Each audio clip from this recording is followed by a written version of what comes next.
Yang pun pembelani ang sapusin direktif ditindas karo bangsa oleh putih kok becik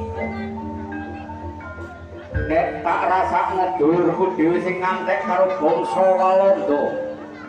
ayo nek kon ora nrimakno karo kolak pakar dini salib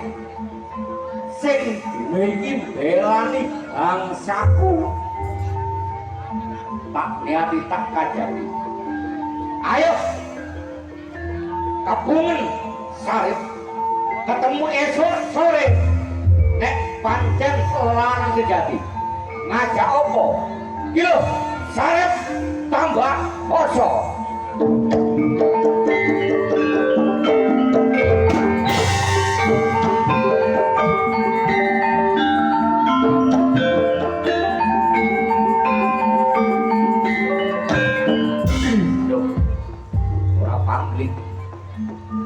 apurane paidi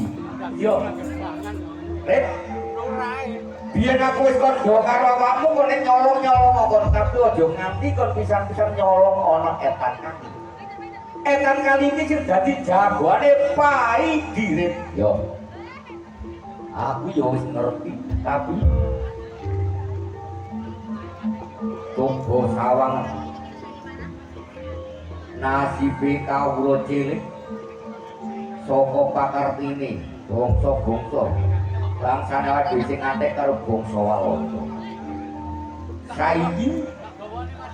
aku nganti tumindak kaya ngene mung sak demo mbelani bangsa terus karepmu kon ngajak opo iki lho iki padha karo kon nyepelekno karo aku kaitan kali jagone paidi ulon kali jagone salib